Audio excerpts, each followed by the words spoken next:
अध्याय 10 वल्लभेस ब्राह्मणास जीवदान. श्री गणेशाय नमः.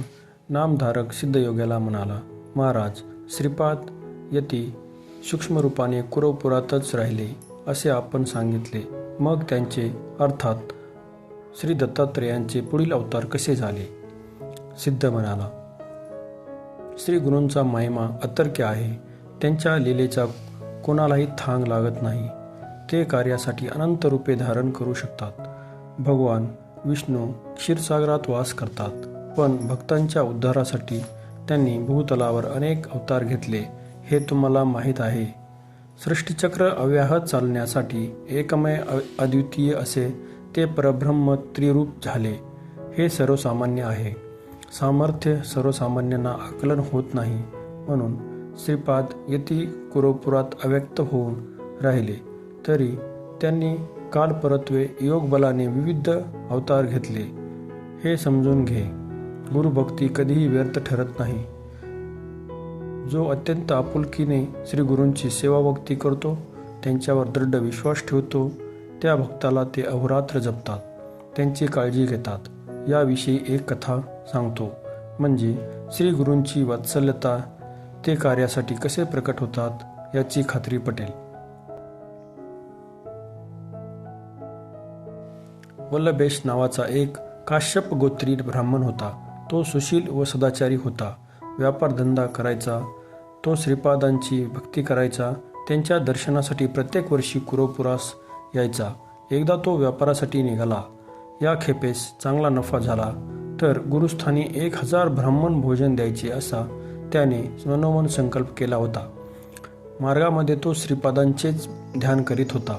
श्री गुरूच्या कृपेने त्याच्या मालाची गावोगावी उत्तम विक्री झाली.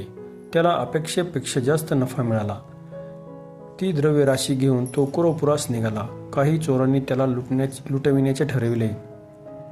आम्ही श्रीपादांच्या दर्शनासाठी कुरवपुरास जात आहोत असे सांगून तेही त्याच्याबरोबर चालू लागले. रात्रीच्या सुमारास निर्जन स्थान पाहून त्यांनी त्या ब्राह्मणाचा वध केला. त्याचे द्रव्य घेतले. त्याच क्षणी श्रीगुरू श्रीपाद धिप्पाड देह धारण करून त्यांच्या सन्मुख प्रकट झाले. रुद्राक्षधारी, भस्माधारी, जटाधारी, तीक्ष्ण त्रिशूळधारी अशा त्या साधूचे डोळे संतापलेले आग ओकत होते.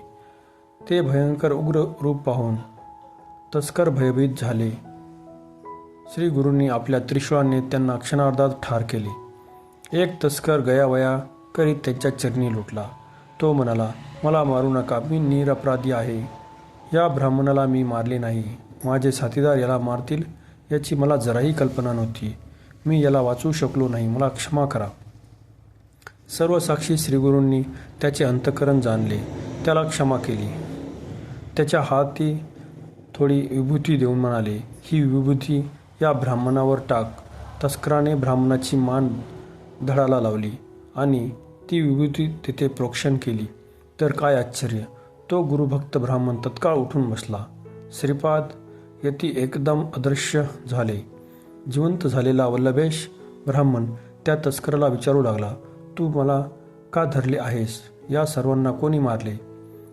तस्कराने त्याला आधी घडलेली सर्व हकीकत सांगितली. तो म्हणाला, शंकरासारखा दिसणारा एक तेजस्वी येथे आला होता. या तस्करांनी तुला ठार करून तुझे धन चोरले, म्हणून त्याने यांना मारले, तुला जिवंत केले. तो येथेच उभा होता. आता कुठे गेला काही कळलेच नाही. तुझी भक्ती थोर म्हणून तो तुझ्या रक्षणासाठी धावला. ते ऐकताच ब्राह्मणाला मोठे आश्चर्य वाटले. भक्तवत्सल हे वृद्ध मिरविणाऱ्या श्रीगुरू श्रीपादांनीच हे काम केले आहे या श्रद्धेने त्यांचे डोळे भरून आले. आपले धन घेऊन तो कुरवपुरास गेला. गुरुपादुकाची भावभक्तीने पूजा केली. 4 सहस्र ब्राह्मणांना भोजन दिले. असे आहे कुरवपूर क्षेत्राचे महात्मा. श्री गुरु श्रीपाद अदृश्य रूपाने तेथे निरंतर वास करतात. हे तू नीट मनात धर. भक्तांना त्यांच्या अस्तित्वाची आजही अनुभूती येते. श्रीपाद भक्तोद्धारासाठी लोकात प्रकट होतात. पुढे त्यांनी नरसिंह सरस्वती म्हणून अवतार घेऊन विलक्षण चरित्र दाखवले. नामधारक म्हणाला, सिद्धनाथ महाराज, श्रीगुरूंचे लीला कर्तव्य अचंबित करणारे आहे. आता मला नरसिंह सरस्वती स्वामीचे चरित्र ऐकविण्याची कृपा करा.